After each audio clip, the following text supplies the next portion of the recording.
Kimani? Yes, I am here. Good. Agda's message for you is that you accept me as your guide while you're here. Now, before you go worrying about that arrangement, let me assure you that I'll do everything I can to make your mission here a success. You have my word. Who are you? Later, right now, I want to know if you've received a briefcase I left at your hotel for you. Yes, I have received it just now. In fact, I can't open it though. Have you scrambled its lock perhaps? It's 1124. 1124. Sorry, what was that? That was his combination lock. Set the lock on that, the briefcase will open. Now, before you do anything foolish, first make sure that it contains all the items that it ought to have. They are listed on a sheet that you'll find inside. Oh, Professor Kimani, that was an order. Obey, Professor Kimani, obey. Excellent. So, Professor Kimani, how much time will you need to acquaint yourself with the material in your briefcase? 1 hour?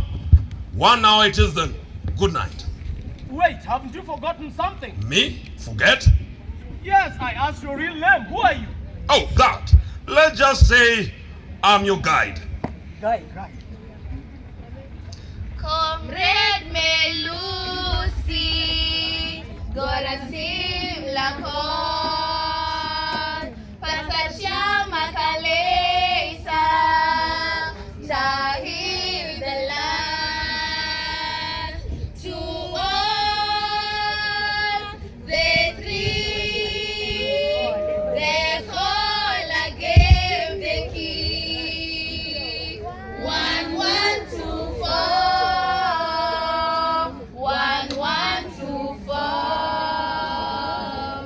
Well, guests started arriving to the Simon Hotel for the summit. One Dr. Afolabi came in and took a walk. Dr. Fulabi had someone call him from behind. Dr. Folabi? Dr. Folabi?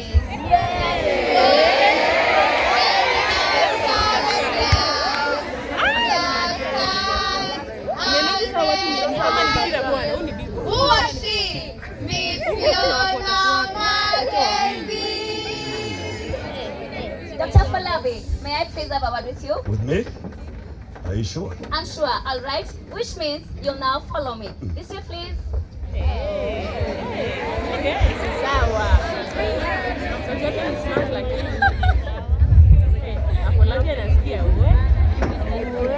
Thank you. Well, sit. 1 minute is all I'll take. Maybe I'll take more, but 5 are the most. 1 minute, 5 minutes. What's the difference? Well, I'm Mackenzie. Fiona Mackenzie. Wait, can I tell you something else before we continue? You see, whenever I say that my name is Mackenzie, people look at me quizzically, silently, demanding an explanation. And the explanation is what, Miss Mackenzie? I was abducted by Ian and Elizabeth Mackenzie, Scottish missionaries. They are back in Edinburgh right now, but were in Banjul then. They took me in when I was less than a year old. Well, my natural parents are Gambian, but I'll never be able to see them again, for they are dead. Goodness me, what am I doing? Dictating my autobiography? Now then, let's go back to business. Mind if I start recording? You're a reporter? Yes. for the I Gambian see. News. Now, how may I help you, Miss Mackenzie? Well, I'd like to ask you a few questions if I may, Dr. Folabi. Yes, you may. In fact, I will start you off. My name is Abiola Afolabi, but I prefer you call me Abiola with my first name. You can start from there. I will. You studied at Harvard University in the USA, and now you teach at Ibadan University in Nigeria. I got that from the cover of your book, Failure of States. Anyway, Dr. Folabi, when I heard that you are here at the Simon Hotel, I decided to come and see you. But right here, I see this is all so funny, you know. Funny? Yes, I expected to see maybe an academic scarecrow dressed in jeans and things like that. Right here, I see a well-dressed man. Well, Looking as well, you're a business person. You see, I'm sorry I disappointed you, Miss Mackenzie. Okay, 40. What? Your age, 40. No, 45. Goodness, to my 35, imagine that. You know what? You should have yourself go taking a picture. You won't always look this good. I'm serious, go. Is there anything else you wanted us to talk about, Miss Mackenzie? I was beginning to ramble on, wasn't I? Anyway, now let's talk business. Africa's heads of states will be holding a debate at the Pinnacle Hotel, 2 streets from here, and I'll be covering the debate for the Gambian News.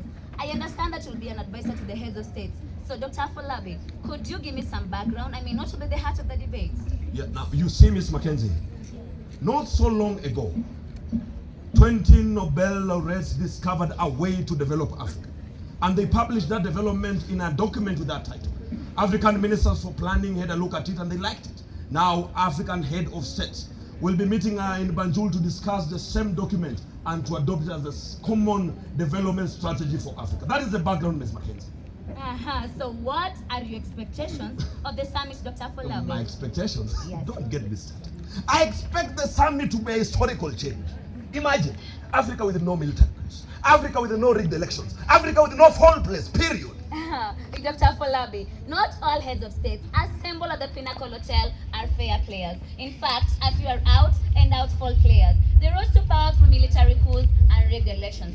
Those won't be walking along with Omega anytime soon, or will they? You see, Ms. Mackenzie, change is always like that. One side will always defend the existing arrangements, and these ones are sure of their way out when these arrangements comes to an end. Second, will always challenge the existing arrangements, and they are not sure of their gain when the new arrangements come to replace the old arrangements. What did you just say, Dr. Folabi? You mean you're not listening to me, Ms. Mackenzie? Okay. Anyway, back to what I was saying. Way Omega will change Africa's way of business. Imagine Africa with no rigged elections, Africa with no military, Africa with no civil wars. Who is now rambling now, Ms. Mackenzie?